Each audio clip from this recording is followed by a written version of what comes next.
Subcommittee on National Security will come to order. Without objection, the presiding member of the chair is authorized to declare a recess at any time. Over the course of the last 2.5 weeks, we've heard news accounts of a wave of foreign nationals headed for the U.S. southern border. We're here today to discuss the impending arrival of what was initially called an immigrant caravan, which remains a challenge of U.S. border security.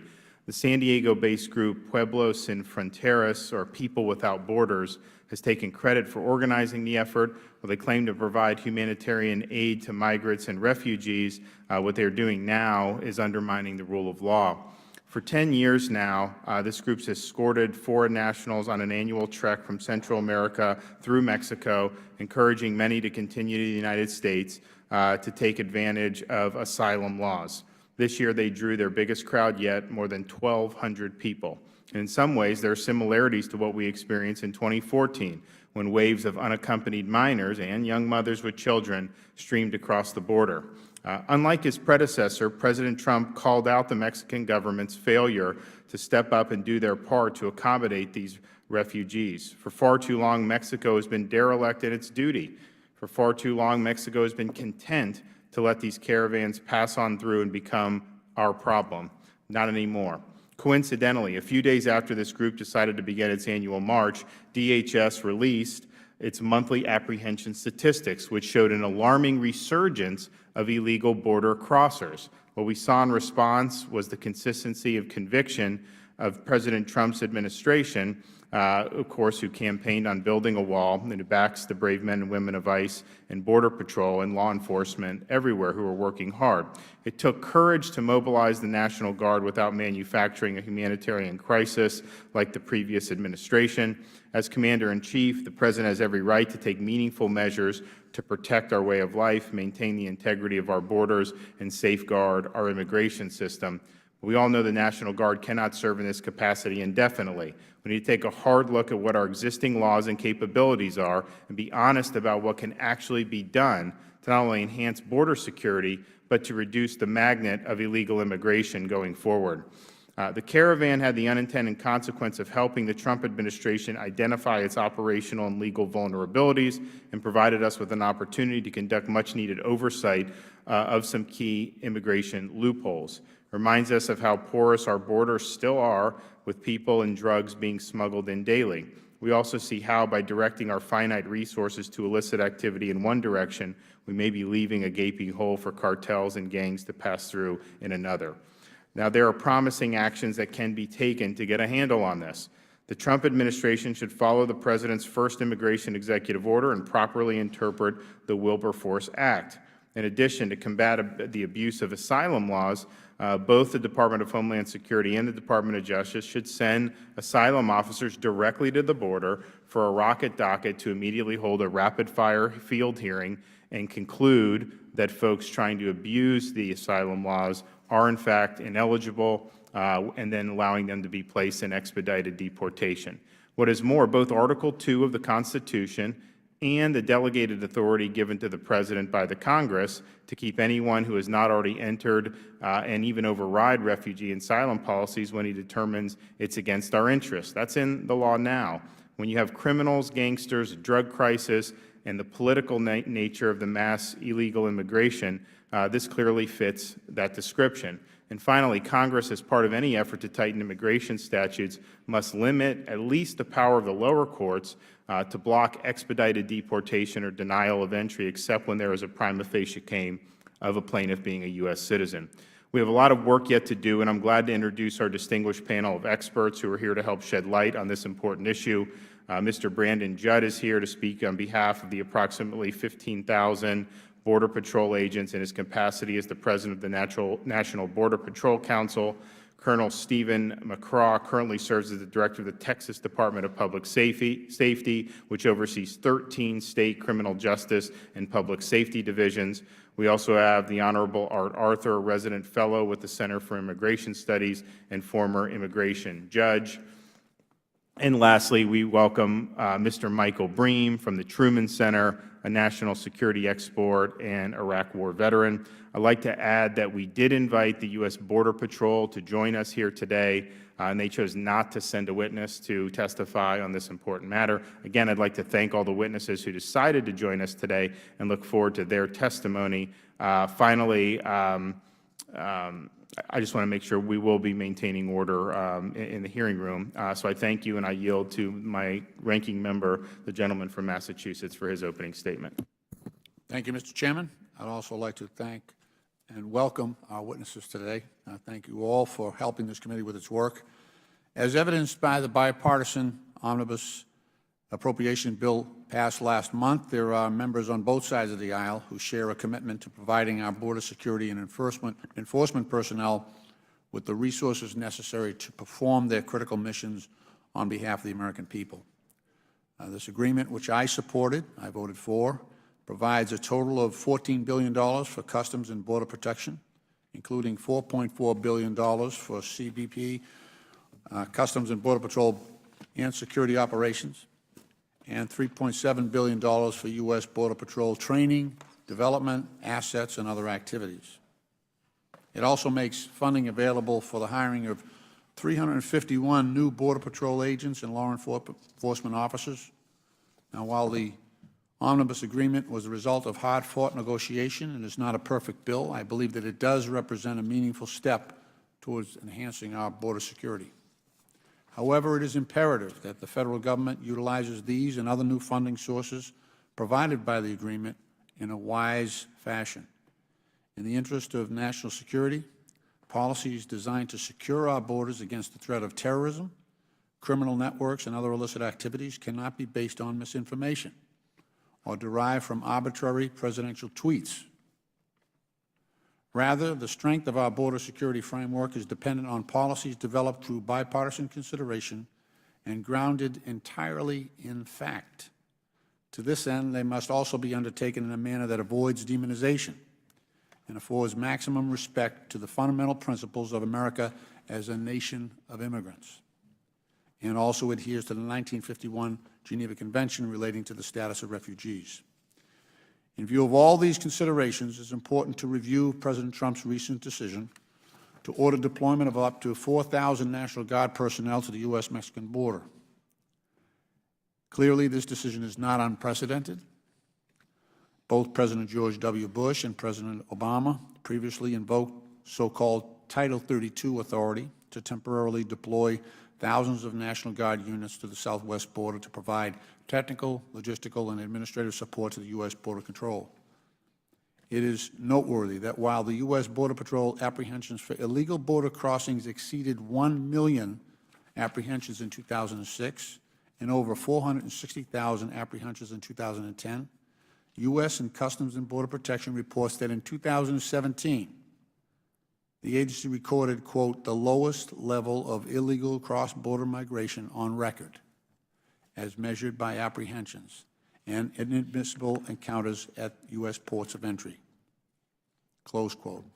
The approximate 310,000 arrests for illegal border crossings recorded for 2017 represents the lowest annual apprehension figure since 1971, 46 years ago. In articulating his plan to employ National Guard units, the President has stated, quote, we're looking for from 2,000 to 4,000 and will probably keep them or a large portion of them until such time as we get the wall, close quote. Given that Congress has not authorized funding for the entirety of the President's desired border wall, and absent further clarification of the President's tweet, the deployment of our National Guard units to the southwest border appears to be indefinite in duration at this point. It also remains largely undefined in terms of scope and cost. According to the Independent Government Accountability Office, the collective costs of the two previous National Guard border operations under President Bush and President Obama exceeded $1.35 billion. It's important, I think, for Congress to learn which priorities or programs the military will need to reduce in order to reprogram the necessary funding to pay for this border operation. In order for this committee to examine the merits of the President's action, today Ranking Member Cummings and I joined ranking members from the House Homeland Security, Armed Services, and Judiciary Committees in requesting a series of documents from the Department of Defense and the Department of Homeland Security pertaining to the rationale behind the announcement of deploying National Guard troops to the border, as well as the specific activities, durations, and costs associated with this operation. This includes any memoranda of understanding that the administration has negotiated with relevant states and the National Guard Bureau.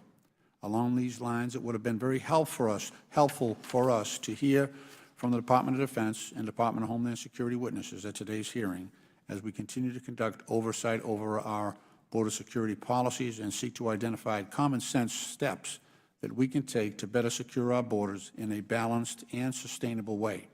So thank you, Mr. Chairman. I look forward to discussing these issues with our witnesses, and I yield back the balance of our time.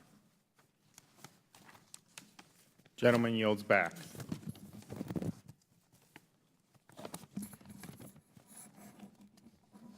I'm pleased to introduce our witnesses. We have Mr. Brandon Judd, President of the National Border Patrol Council, Colonel Stephen McCraw, Director of the Texas Department of Public Safety, the Honorable Art Arthur, Resident Fellow in Law and Policy at the Center for Immigration Studies, and Mr. Michael Breen, President and CEO of the Truman Center. As you can see, there is an empty chair for the uninvited witness, Ms. Carla Provost, Acting Chief at the U.S. Border Patrol, should she choose to attend the hearing. Welcome to you all. Pursuant to committee rules, all witnesses will be sworn in before they testify. So if you could all please stand and raise your right hand. Do you solemnly swear that the testimony you're about to give is the truth, the whole truth, and nothing but the truth, so help you God? Please be seated. All witnesses answered in the affirmative. In order to allow time for discussion, please limit your testimony to 5 minutes. Your entire written statement will be made part of the record. As a reminder, the clock in front of you shows the remaining time during your opening statement. The light will turn yellow when you have 30 seconds left and red when your time is up. Please also remember to press the button to turn your microphone on before speaking. And with that, we'll recognize Mr. Judd for 5 minutes. Chairman DeSantis, Ranking Member Lynch, and distinguished members of the subcommittee, I would like to thank you for the opportunity to testify today. I want to discuss with you the issues of border security and the magnets that draw people to cross our border illegally. This includes, but is not limited to, the catch and release program, manpower, and the use of agents. The catch and release policy is a term that was coined by Border Patrol agents many years ago. It refers to persons arrested for crossing the border illegally and subsequently released into the United States on their own recognizance and prior to having their deportation proceedings adjudicated by an immigration judge. Under this program, most individuals are released with the promise to appear before a judge at a later date that is to be determined. Due to an extensive backlog of cases, the date is usually at least 2 years from the time of release. But it might as well be 10, 15, or 20 years, because the vast majority of these individuals never appear before a judge as ordered. Instead, they disappear into the shadows of society. On January 25, 2017, President Donald Trump signed the Border Security and Immigration Improvement Executive Order. Its intent was to implement new policies designed to stem illegal immigration. In support, DHS Secretary John Kelly issued implementation directions via memoranda to all corresponding department heads stating the catch and release policy shall end immediately. Notwithstanding the clear guidance, catch and release policies have not ended. In November of 2017, the field office directors for both San Antonio and El Paso, Texas ICE ERO field offices, sent email messages to Border Patrol leadership stating in part, I have directed my staff to not accept files or custody of any FAMUs, family member units, that are not processed as NTAs, notices to appears, that are not FRC eligible. FRC is Field Relocation Center. My position may change subsequent to discussions with HQ, but for now, ERO San Antonio and El Paso position is that we will not process cases like male HOH, head of household, unless we accept custody, as the transfer of cases is not automatic. By processing illegal border crossers with WANTAs, we consciously continued the catch and release program and sent a clear message to criminal cartels that we are not serious about following through with the President's or Secretary's orders. Criminal cartels continue to exploit our policies, specifically catch and release.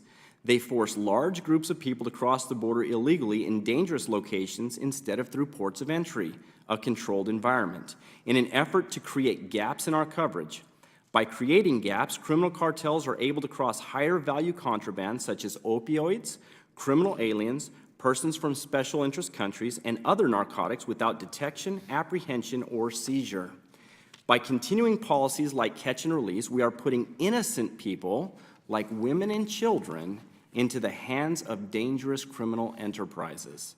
The single biggest challenge that we face right now to securing our border is manpower, as we are currently 2,000 agents below our congressionally mandated floor of 21,370 agents. There are currently 3 challenges that we face: retention, recruitment, and the use of agents. The National Border Patrol Council also views the reinstatement of FLSA as a top priority and one that will significantly improve our urgent retention crisis. I want to be clear about this. Until we address these issues, we will not be able to secure the border. Along with catch and release and manpower, the deployment of our limited resources is an important piece of the border security puzzle.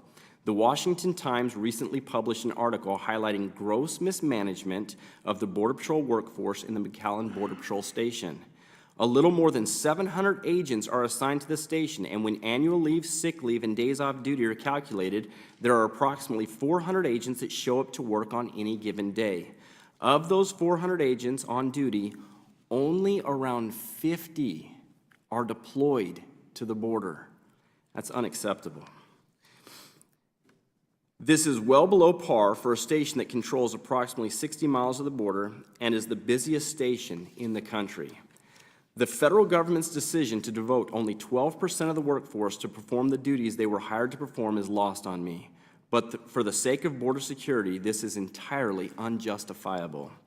If you are angry about this, you should be. Protecting our borders is paramount to ensuring homeland security, economic prosperity, and national sovereignty. It is my hope that the members of this committee recognize this and exercise their oversight responsibility to hold Border Patrol management accountable. I want to thank you for this opportunity to testify, and I look forward to answering any of your questions. Thank you. Colonel, you're up. Yeah, Chairman, distinguished members, Steve McCraw, Director of Texas Department of Public Safety. You have my written testimony, so we'll not go into anything that I discussed in there, but 4 things I would like to mention. First, obviously, the Texas-Mexico border is unsecure. Because of that, the consequence of that is a public safety and national security threat, not just to Texas, but to every community in the United States. And like Ranking Member Lynch, you noted some of those things in your comments along that. Everyone is concerned about the impact of criminal organizations in their communities. And we all recognize that. We're concerned about fentanyl. We're concerned about methamphetamine. If you've got a drug problem, you have a cartel problem. You've got an unsecured border problem. If you have a MS-13 problem in New York, you have a border problem. So clearly, it's the most significant vulnerability that we face right now from a national security and public safety standpoint. From a Texas standpoint, we recognize that it's a sovereign responsibility view of the federal government to secure the border. But when it doesn't happen, it impacts our communities. And Governor Abbott and the state legislature in Texas is not going to sit around and do nothing.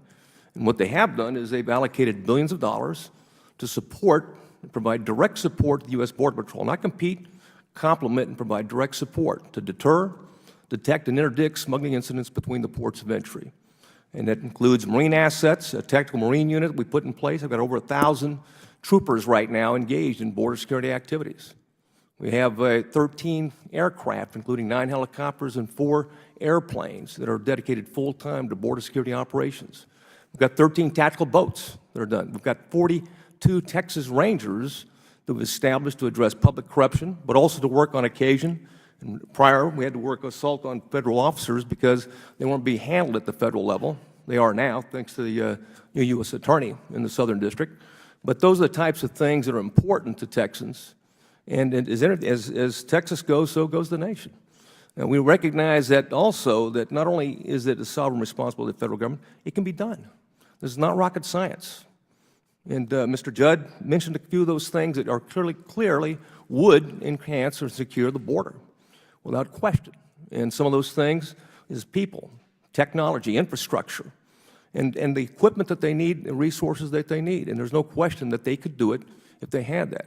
But because they don't have it, the Department of Public Safety, the state of Texas, Governor Abbott, they're dedicating resources and time and energy to be able to complement what they're doing in the Border Patrol. I will say this, though.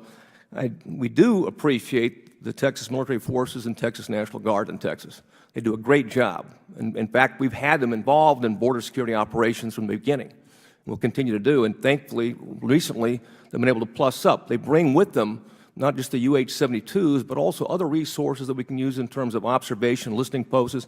And I can defer to Mr. Judd and how important those things are to be able to deny cartels access to those key areas. And I'm sure I've outlived my time, so I'll stop for right now and move on. Thank you, Chairman. Thank you. Chair now recognizes Mr. Arthur for 5 minutes. Thank you, Mr. Chairman. The gentleman from Massachusetts, Mr. Lynch, and members of the subcommittee, thank you for... Make sure your mic's on. I should know that, There you shouldn't I? go.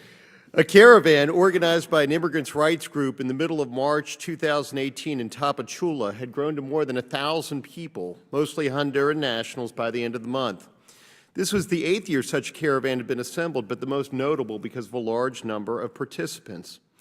This year's caravan, however, illustrates a little-noticed issue along the southwest border, and that is a sharp increase in the number of alien apprehensions and inadmissibles, reversing a downward trend that had begun in November 2016. From 66,712 in October 2016, the number of aliens entering illegally or seeking entry without proper documents along the southwest border had dropped to 15,780 by April 2017. The numbers, however, began to slowly increase between the spring and early winter of 2017 before declining into the mid-30,000s. In March 2018, with Congress having debated amnesty for DACA applicants and others, however, those numbers skyrocketed to 50,308 apprehended and inadmissible aliens. If this continues, that would be 600,000 aliens in a year. This increase in the phenomenon of the caravan in particular brought into focus some crucial loopholes and flaws in U.S. immigration law. The first is credible fear. In 1996, Congress amended the immigration law to expedite the removal of aliens coming without visas or entering illegally. These amendments, however, included a provision to allow aliens fleeing harm to avoid expedited removal by asserting a credible fear of persecution, allowing them to apply for asylum.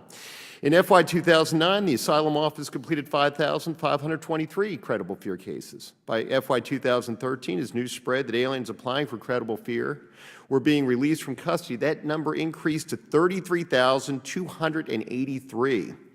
At its height in FY 2016, there were 81,864 credible fear cases. These are people arrested at the border, claim credible fear to get into the United States. The majority of aliens, up to 90%, who apply are found to have credible fear.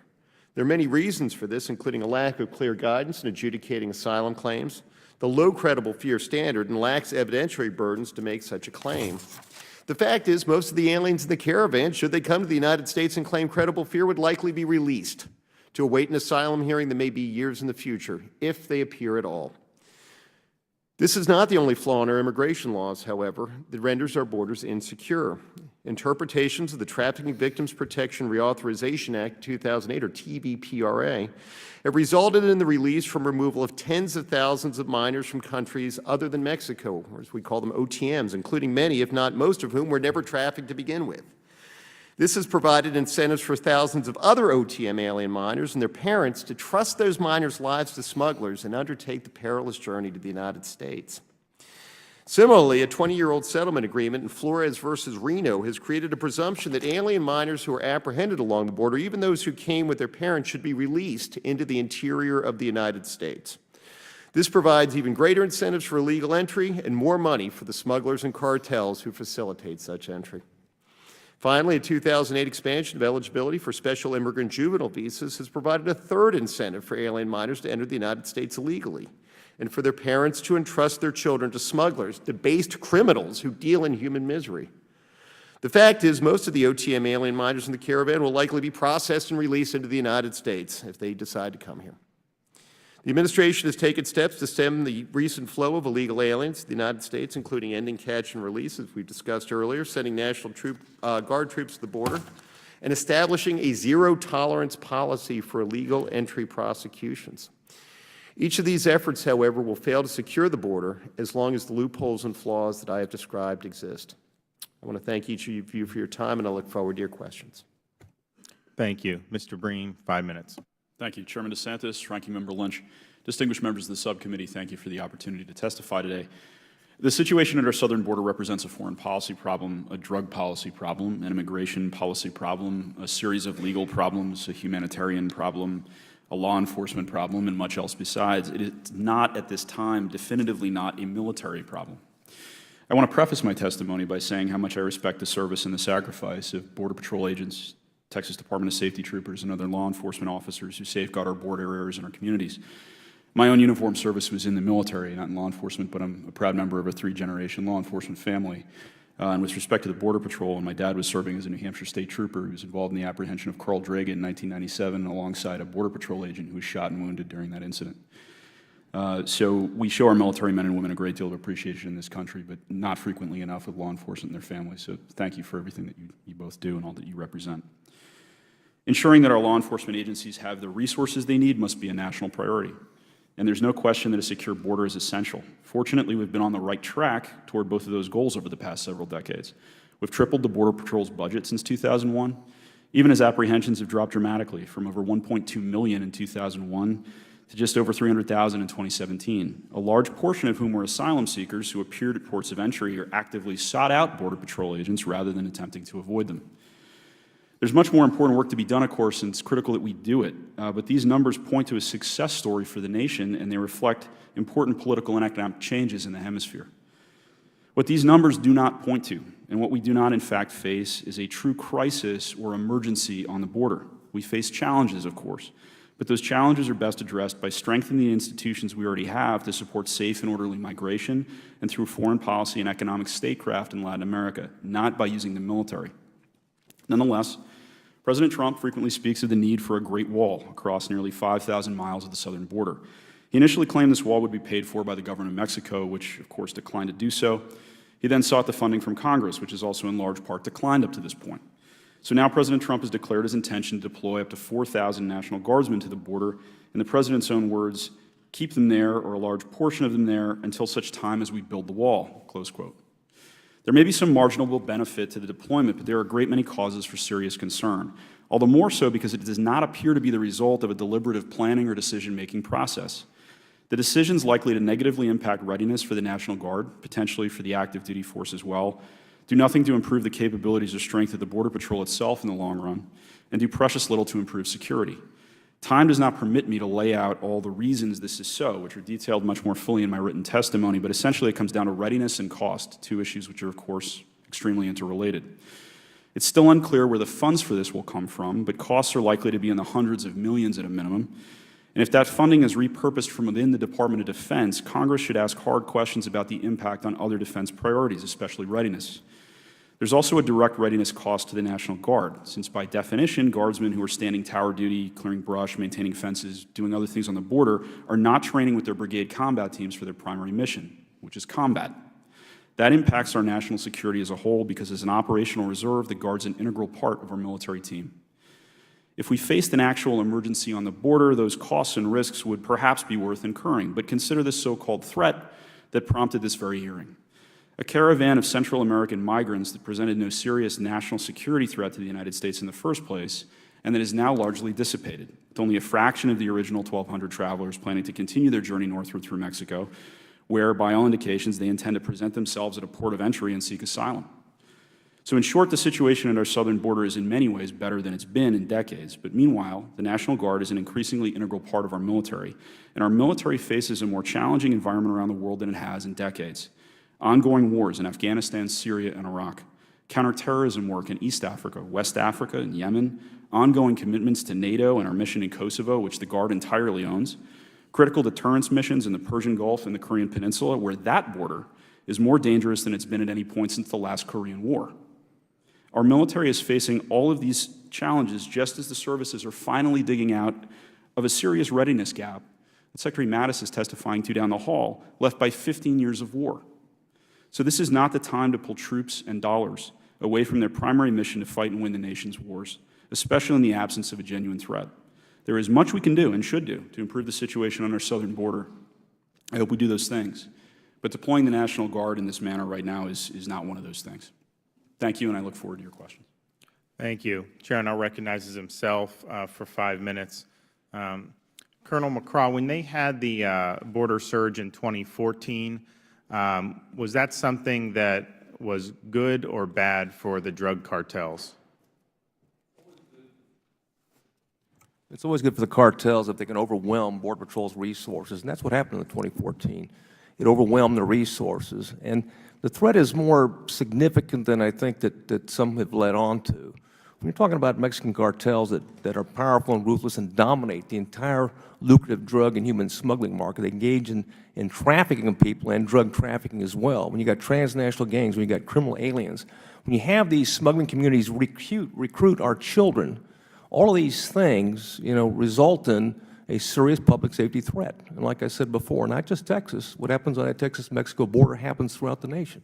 So clearly, it was a problem.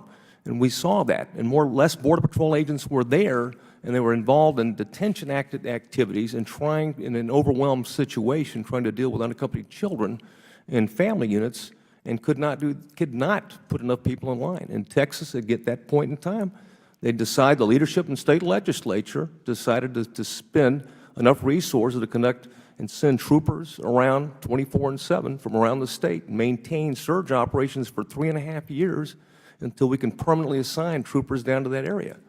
So from a Texas standpoint, they've been paying the bill thus far, and anything you can do to support Border Patrol, we're all for. If it's National Guard right now, fine, but the long-term solution is clearly invest in Border Patrol. And you get right down to it, the patrol function, the federal government has never been valued, period. The investigative function, yes, but not the patrol function. They don't have the incentive bonuses. They don't have the salary. They don't have the things that recruiting. They can readily recruit and compete with some of the other services at the federal level. Patrol in a post-9/11 environment is extremely important. It's a deterrent capability. And unless you invest in it, you're not going to have the type of capability that you need. And clearly, again, I've said it on a number of occasions, and not just here, is that Border Patrol can do it. They don't need Texas to help them if they're given the proper resources to do it. And if it's National Guard right now, we're all for it. Anything you can, because we look at it every day matters. Every day a community is impacted in Texas. Every day something goes on that's criminal, that's transnational crime that we have to deal with in Texas. So anything we can do and the federal government can do, we're all for. Mr. Judd, in terms of the cartels and bringing, because I think we're seeing in our country a huge problem with fentanyl and some of these opioids. These are street drugs. They're being brought in. A lot of it's across the border. A lot of it originates in China. Where is the majority of that coming in terms of, are these controlled access points that they're just sneaking past the guards, or are they parts of the border that are unsecured? No, most everything that's coming across is coming between the ports of entry because it's easy. If you go through a controlled environment, you've got all kinds of people, you've got the canine handlers, you've got to get past all of that. What it's very easy for the smugglers to do is it's easy for them to send people across the border illegally, which they force them to do. They force us to take our resources out of the field to deal with that, create the gaps, and then they cross their products right behind in the gaps that they created. You got to remember, of those 50,000 apprehensions that we had in March, only 13,000 was at the ports of entry. 38,000 was between the ports of entry. Mr. Arthur, in terms of asylum, how does it work? If somebody's living in a poor country where there's crime, can they just kind of come here and say asylum, or do they have to qualify for certain types of, maybe they were persecuted on the basis of race or religion or something like that? Can you just give us how is it supposed to work, and then how is it actually working? To be granted asylum in the United States, you have to show either past persecution or well-founded fear of persecution on account of race, religion, nationality, membership in a particular social group, or political opinion. 4 of those are easily defined. The 5th one, membership in a particular social group, unfortunately is rather vague in the law and vague in its interpretation. But fortunately, Attorney General Sessions has certified a case to himself in which he will clarify what exactly the parameters are for granting asylum on the basis of being the victim of a criminal activity, such as by gangs in a foreign country. So, I think most of us believe that, there is a role for people who are being persecuted. The United States does want to be a refuge for folks in that situation. But if you're coming in because, you want better job opportunities or here using some amorphous thing, I mean, isn't that kind of a runaround just the normal legal immigration process where they should just be applying to come here if they're not actually in any of those buckets that you're talking about? Unfortunately, it's actually worse than that, because the fact is the bad claims take away from the good claims. They take away from the time that the judges have to grant asylum to individuals who are actually in fear of harm in their home countries. Once granted asylum by an immigration judge, those individuals could then petition to bring their families out of that dangerous situation. But when the system gets clogged up with fraudulent claims or non-meritorious claims, the system breaks down, and that's what we're seeing right now in our immigration courts. Great. I'm out of time, so I'm going to recognize the ranking member for 5 minutes. Thank you, Mr. Chairman. Firstly, I'd like to have entered into the record a letter from Amnesty International regarding this hearing. Without objection. Thank you. As I noted earlier, the omnibus appropriation bill that we just did allocated $14 billion for Customs and Border Protection. That included a lot for security operations and I believe hiring, 351 additional Border Patrol agents. However, that bill did not anticipate moving 4,000 National Guard to the border. That's a separate budget that's got to come off DOD's account. And last week, Secretary of Defense Mattis directed the Pentagon Comptroller to, quote, identify available funding to pay for the 4,000 National Guard troops to be moved to the border. We still don't have an estimate of how much the operation will cost, but we do know it will divert resources from other military priorities. Chairman Mac Thornberry, also a Texas native, had this to say. He said, if you take away money, you can't do some of the things that, you take away things from the money from the defense budget, you can't do some of those things that you were trying to do, like add pilots or repair ships or those other sort of things. Mr. Breen, first of all, thank you for your service to your country. We appreciate it.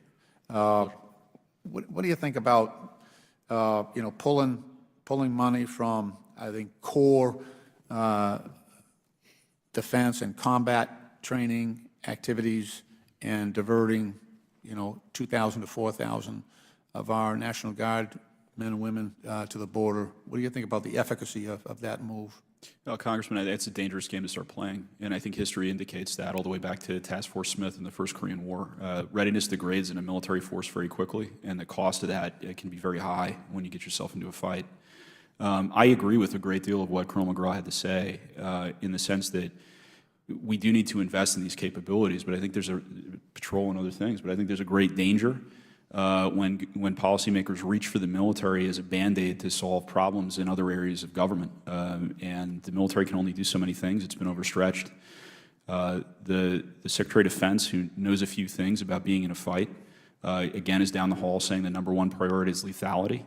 The Chairman of the Joint Chiefs of Staff says his readiness is his #1 priority. He has no #2 priority. And he's identified critical readiness needs in terms of the force's ability to go toe-to-toe with foes like Russia and other modernizing militaries. We have become, I think, a little too accustomed to think of ourselves as an overwhelmingly superior force, but we've been tied down doing counterinsurgency and counterterrorism, which is serious tasks. Meanwhile, the world's other high-end militaries have been modernizing and have been looking at everything we do and training and manning and equipping specifically to fight us. So we've got to really catch up to that. And again, going back into history, Task Force Smith was about 5 years after the end of World War II. It doesn't take long. You take the most capable land force the world had ever seen that wanted to beat the Nazis and the Japanese in World War II. 5 years later, puts an infantry force into the field against the second-rate North Korean army and is routed because the investments weren't continuously made in that combat capability. So I think it's dangerous. The other thing I would say is that it impacts the entire Guard. It sounds like, it's only 4,000 Guardsmen, but the Guard needs to deploy and fight as a brigade combat team. Brigade combat team's 5,000 soldiers. When you start removing elements of that team for other tasks, it degrades the entire team's ability to train. And the National Guard has modernization and training plan called National Guard 4.0 that explicitly calls for those brigade combat teams to be kept together and trained together so they can deploy to fight together. So this directly undermines those priorities. Thank you. And by the way, thank you all for your service to our country. Thank you all.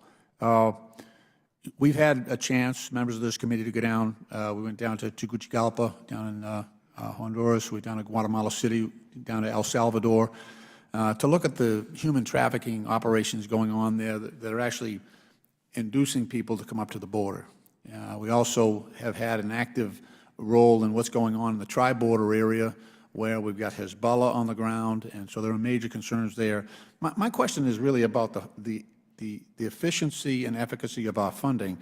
Is it better to try to divert money to the National Guard, or, look, I voted for this $14 billion for Border Patrol, enhanced border security. Is that a better way to address the challenge that we have, or should we sort of try to make it up as we go along using our National Guard folks to do a job they necessarily weren't really, they didn't sign up for, I guess? Well, the investment in the Border Patrol has to be there, but right now you have an attrition rate that exceeds the hiring rate. And so we're not retaining our Border Patrol agents, so we do have to have a stopgap. But as far as our National Guard, they're being put in situations that is like combat situations. They're in LP and OP situations. They're sitting in observation posts, which they would be required to do in the military in the event that a war was to take place. Yeah. As a uniformed officer, I've worked right next to my uniformed National Guard counterparts, and I can tell you that they feel that the operations that they're doing is... I know my time is running short. All I'm saying is that Secretary Mattis had other stuff for those folks to be doing, rather than being sitting on the border. And I'm just worried about those other priorities that are being ignored. But thank you. I appreciate it. I yield back. Gentleman's time's expired. The chair now recognizes the gentleman from Tennessee for 5 minutes. Thank you, Mr. Chairman. When I was growing up, my grandparents in Scott County, Tennessee, one of the poorest counties in the U.S., they had 10 kids and an outhouse and not much more. My dad hitchhiked into Knoxville with $5 in his pocket to go to the university, and all 10 of those children ended up doing real well, but they all grew up in what would be considered bitter poverty today and started with nothing. So I have spoken many times at the naturalization ceremonies in Knoxville to express my respect and admiration for people who come to this country with nothing except a desire to work and who've made good livings for themselves. But the American people are the kindest, most generous people in the world, and we have allowed far more immigration than any other country over the last 50 years or so, than any other country. No other country has come close. But when I Google the question of percentage of world population that lives on $10 a day or less, the first thing that pops up is from some issue, globalissues.org. It says at least 80% of humanity live on less than $10 a day. More than almost half the world, over 3 billion people, live on less than $2.50 a day. And they have similar articles like that. We all have tremendous sympathy for all these people who are living in such bitter poverty around the world. But when you talk about 3 billion people living with almost nothing, you can understand that we have no telling how many people who would come here tomorrow if they possibly could. So it seems to me that we have to have some sort of legal, orderly system of immigration, and it has to be enforced, because if we didn't, our whole infrastructure, our hospitals, our jails, our sewers, our schools, our roads, our whole economy, we couldn't handle such a rapid influx as we might have over the next 3 or 4 years if we just simply opened our borders or didn't enforce our immigration laws. And so when I've heard I'm now in my 30th year in the Congress. Every year since I've been here, I've heard this figure, 11 million immigrants.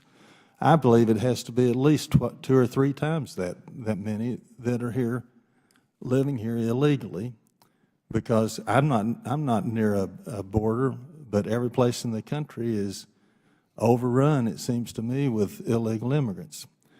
I just wonder, it's not being mean or cruel or harsh to say that we have to have some of these immigration laws and they have to be enforced. We have to do it, it seems to me, unless we want to almost destroy this country economically. Mr. Judd, what do you think would happen if we simply, if we did away with the Border Patrol and basically didn't, just had no borders, open borders? Well, just from my experience of people that cross the border illegally now, I think that we would have mass influxes of people coming across the border, but that's just from my experience. I would like to say that I wish that my colleague from management were here to testify as well, because they could specifically tell you what we would, why we're allocating resources where we're allocating them, and if we were allocating them properly, maybe we wouldn't even need the National Guard, but we'll never know that because we didn't do it. Well, it seems to me that we've got to have stronger enforcement of our immigration laws for many, many reasons, and I think almost all of us, probably everybody at this table, believes in legal immigration and continuing to allow many, many people to immigrate here legally. But we just have a problem that we are forced to do something about. Colonel McGraw, you want to say anything, or Mr. Arthur? I'll gladly pitch in just a couple comments. Well, first, we've had a very good relationship with the U.S. Border Patrol. I think that's important that we state that. And the leadership has worked very well with us along the border. And there's a seamless operation. We know what Unified Command is about. We understand in terms of why important of integrating in terms of air, marine, and land operations, special operations groups. All of those things are happening. And some things that we can do is use some of our special agents to target the smuggling infrastructure in some of those areas. So I want to give it, a clear indication to you and members that we do work very well with our federal partners, and we're very proud to work with them. The U.S. Border Patrol, the brave men and women, all they risk their lives daily to protect Texas and the rest of this nation. So I just want to get that on the record. In terms of our concerns, is this simply put, is that if the border is not secured, then you're opening it up to increase drugs, criminal aliens, transnational gangs, some of the things you're already seeing, because the border is not secured. And there's no question that it has an impact on public safety in Texas. Anybody will tell you that. Texas sheriffs will tell you that. Border sheriffs will tell you that. This is a nonpartisan issue. This is a national security and public safety threat. This is nothing about politics, just simply is. And in terms of where the funding comes from, way above my pay grade. How it happens, how Border Patrol gets the resources they need to secure between the ports of entry, that's certainly above my pay grade. I'm sure you can figure it out if you wanted to. And believe me, I can assure you from my discussions with members, and I've got appropriations hearing next week in Texas, is they want to find out in terms of where we are staffing at a federal level so we can back off from the state standpoint. But right now, when the governor's made it very clear, we're not going to back off an inch. We're not going to give 1 inch to the cartels and the transnational gangs to support them. Well, I certainly agree with you, but my time's up. Thank you very much. Thanks, sir. Gentleman's time's expired. Chair now recognizes the gentleman from California for 5 minutes. Thank you, Mr. Chairman, and thank you for the witnesses who showed up for showing up. I really appreciate that. I believe it is quite evident that the recent deployment of National Guard troops to the southern border is hardly the result of carefully considered fact-based decisions. On April 1st, President Trump manufactured a crisis on Twitter and justified the deployment of national troops after watching Fox News describe a caravan of Central American migrants who entered the U.S. through the so-called catch and release. And as with a lot of his tweets, there's plenty of misinformation to unpack. First, he appears to be claiming it is getting more dangerous due to a caravan of largely Honduran asylum seekers fleeing violence, mostly who are women and children, even babies. Mr. Breen, is this also your understanding? Yeah, my understanding is that the caravan is essentially asylum seekers fleeing an extremely violent northern triangle of Central America, yes. Do you believe this caravan of asylum seekers poses a national security or military threat? I have absolutely no reason to believe that, no. And I know I'm asking you to restate some of your points, but it's for a purpose. President Trump also seemed to imply that the caravans were coming in part because of DACA, the Deferred Action for Childhood Arrivals program. Among other conditions, only individuals who have lived here in the U.S. since 2007 would be eligible.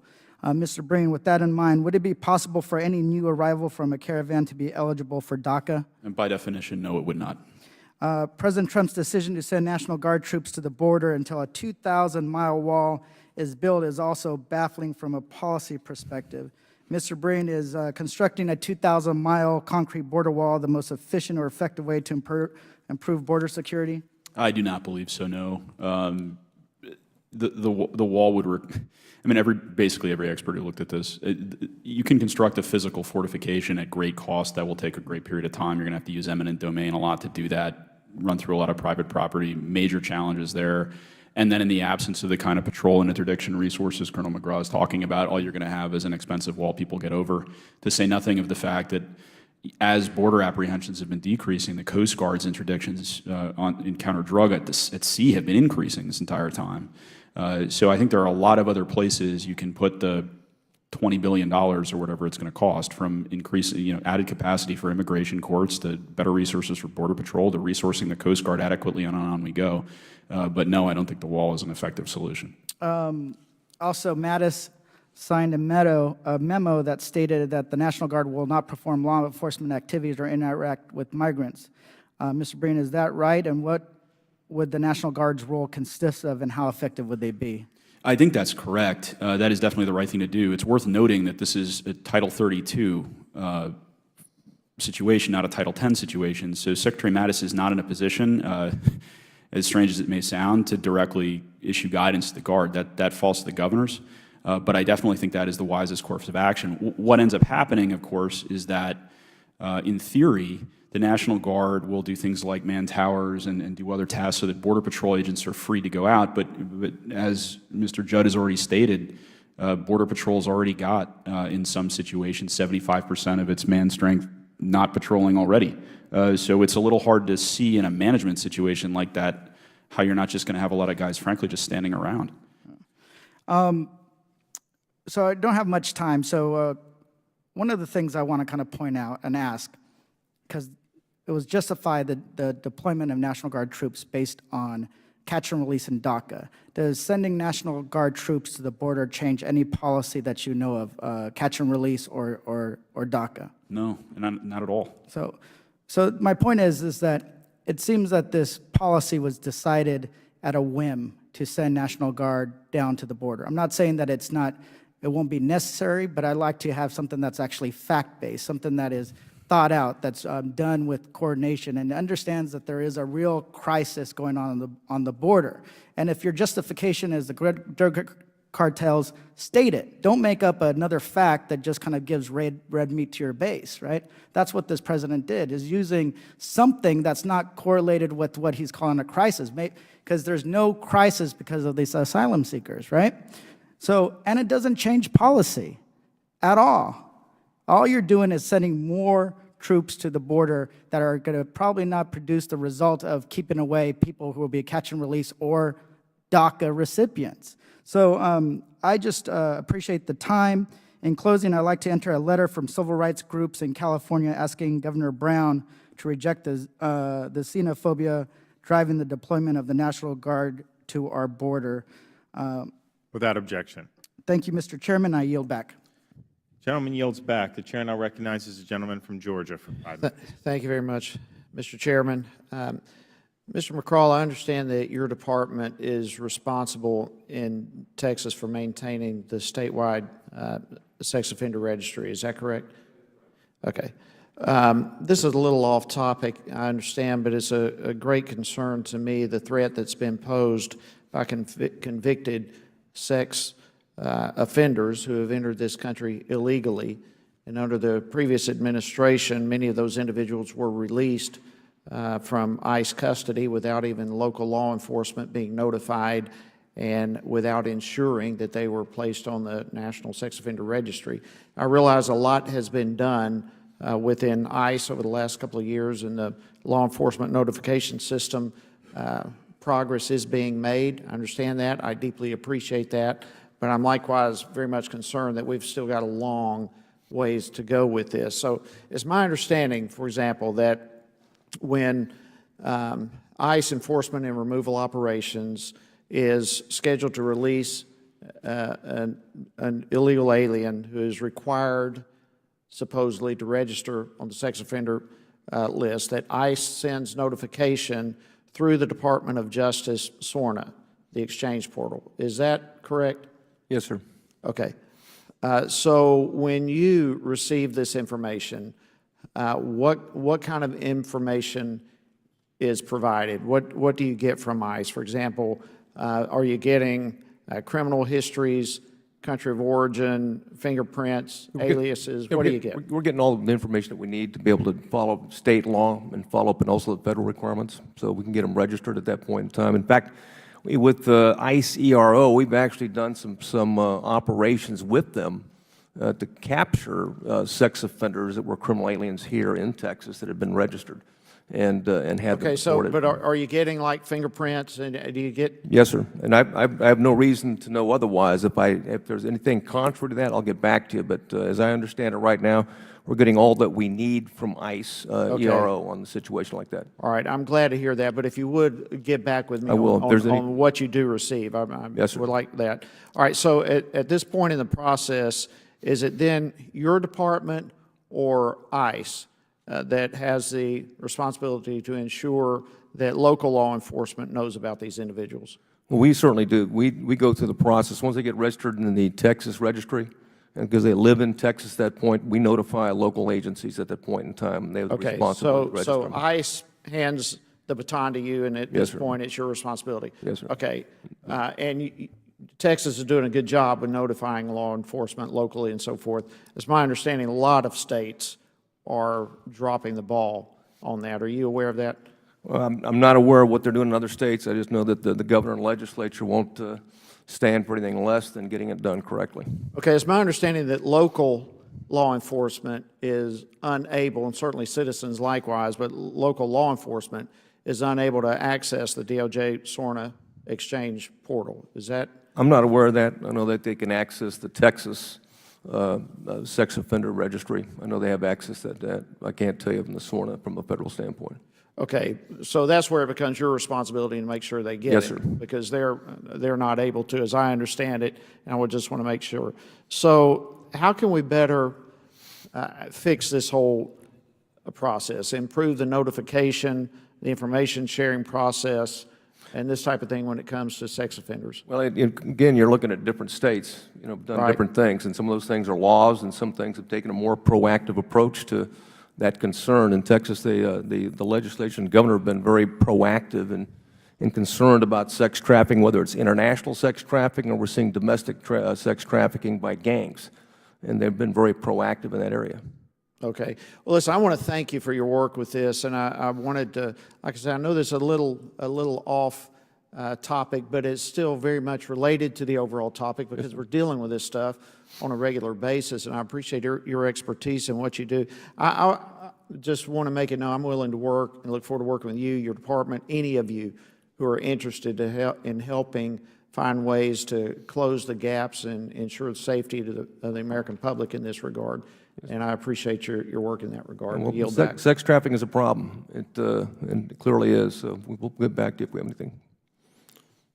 Gentleman yields back. I want to thank the witnesses again for appearing before us today. The hearing record will remain open for 2 weeks for any member to submit a written opening statement or questions for the record. If there's no further business, without objection, the Subcommittee on National Security stands adjourned.